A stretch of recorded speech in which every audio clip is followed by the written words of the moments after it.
تو ناظرین یہ آپ لوگ دیکھ سکتے ہیں کہ یہ جو آپ کو سامنے جامع بنی نظر آ رہی ہے، یہ یہاں پہ پہلے جو ہے نا رخ تھا قبلہ کا، اور یہاں سے جو ہے نا چینج ہو کے رخ اب یہ جدھر کو عوام بیٹھی ہے اس طرف کو ہو گیا تھا، اس طرف کو جو ہے قبلہ رخ چینج ہوا تھا، اور اب نماز جو ہے اسی طرف پڑھی جاتی ہے۔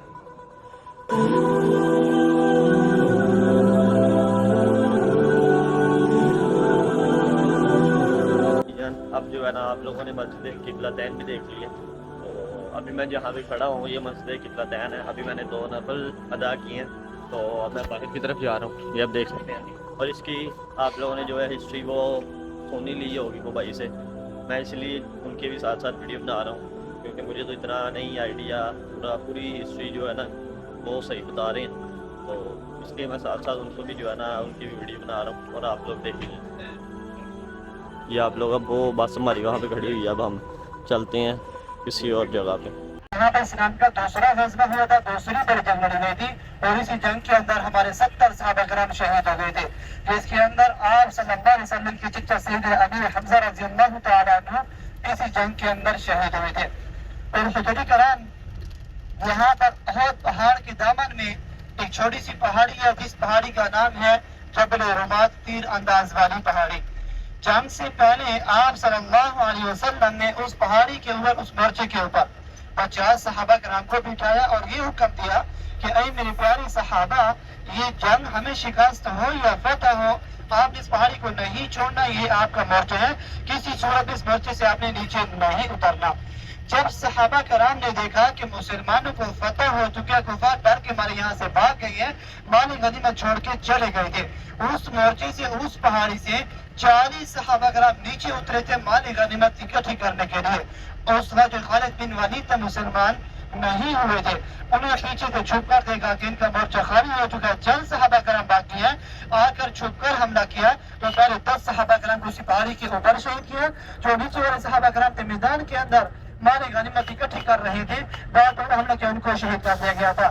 ایک صحابی جا کر حضور کے پاس حاضر ہوا، کہنے لگا کہ یا رسول اللہ صلی اللہ علیہ وسلم، ہماری فلاں صحابی شہید ہو گئی ہے، تو آپ صلی اللہ علیہ وسلم نے پڑھا انا للہ و انا الیہ راجعون۔ تب دوسرا صحابی حاضر ہوا، جا کر وہی عرض کی کہ یا رسول اللہ، ہمارے فلاں صحابی شہید ہو گئی ہے، تو آپ نے پھر پڑھا انا للہ و انا الیہ راجعون۔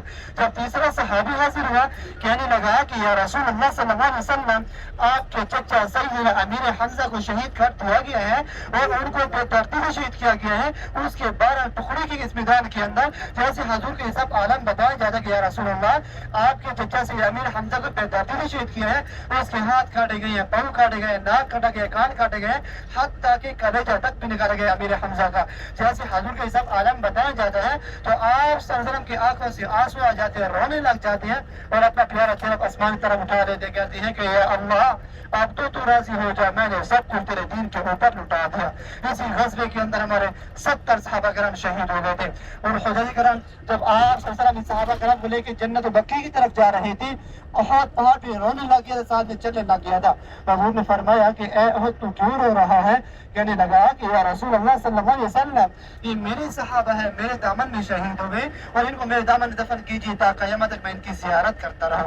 حضور نے سب صحابہ کرام کو اسی میدان کے اندر وہاں پر دفن کیا تھا، وہاں پر قبرستان بنا ہوا ہے، اس قبرستان کے اندر 70 صحابہ کرام کی صرف 3 قبر بنی ہوئی، 3 قبروں کے اندر 70 صحابہ کرام آرام فرما ہے۔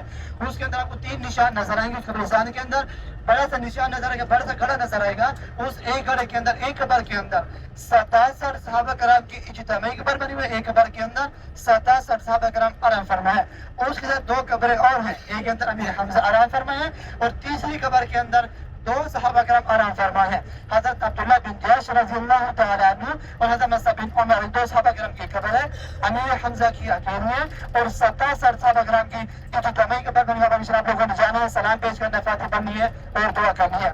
یہ جنتی پہاڑ ہے، کل قیامت کے دن جنت کے دروازے میں ہوگا اور جنتیوں کا استقبال کرے گا۔ یہ سارا جنتی پہاڑ ہے، اس کی لمبائی 7.5 کلومیٹر بتائی جاتی ہے احد پہاڑ کی، اور اس کی چوڑائی 3.5 کلومیٹر بتائی جاتی ہے۔ یہ سارا احد پہاڑ جنت ہے۔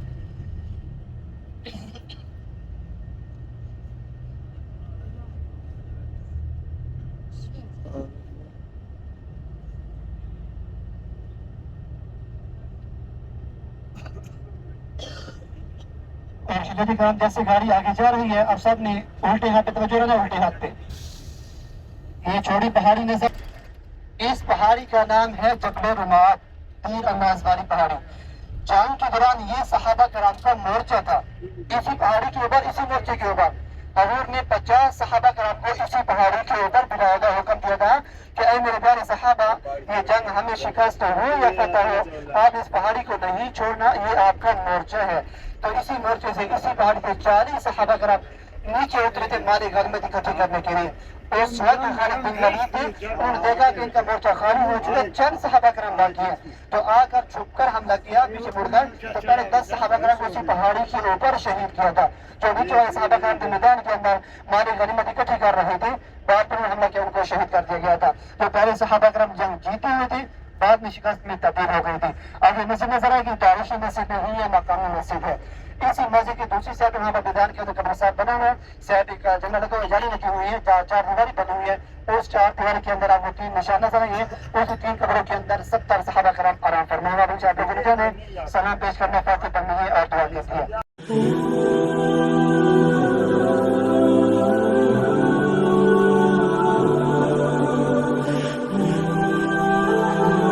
اس ٹائم آپ لوگ دیکھ سکتے ہیں میں اس ٹائم کھڑا ہوں، یہ جو ہے غزوہ احد کے مقام پہ، اور یہاں پہ یہ میدان ہے جو یہاں پہ 70 صحابہ کی جو ہے نا 70 صحابہ یہاں پہ شہید ہوئے تھے، یہ آپ لوگ دیکھ سکتے ہیں، اور ان کو سلام پیش کرتے ہیں، اور یہ آپ دیکھیں، اور یہ وہ پہاڑ ہے، سب سے خوبصورت پہاڑ مدینہ میں، غزوہ احد کا یہ پہاڑ ہے سب سے خوبصورت ماشاءاللہ۔ اور یہ آپ لوگ دیکھ سکتے ہیں، یہ جو پڑی ہوئی ہیں یہ تین جو ہیں ادھر ہیں قبر مبارک، اور 67 قبر مبارک جو ہے وہ اس مقام پہ ہے۔ اور یہ جو پیچھے ہے یہ پہاڑ آپ لوگوں کو نظر آ رہا ہے، جو یہ سارا غزوہ احد ہے۔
چلو بھائی جان، اب جو ہے نا میں ساری زیارت وغیرہ کر کے تو ہوٹل آ گیا تھا، مدینہ کی ساری زیارتیں کر لی ہیں، تو اس کے بعد میں جو ہے نا ہوٹل آ گیا تھا، آ کے میں سو گیا تھا، پھر اٹھ کے نماز وغیرہ پڑھی، تو اب میں کھانا وغیرہ کھا کے اب میں فری ہوا ہوں، تو میں سوچا اب کرتے ہیں بلاگ یہاں پہ اینڈ، کیونکہ میں نے بلاگ نہیں تھا اینڈ کیا ہوا، تو آپ بلاگ کرتے ہیں یہاں پہ اینڈ، انشاءاللہ ملتے ہیں آپ کو نیکسٹ بلاگ میں۔ اللہ حافظ۔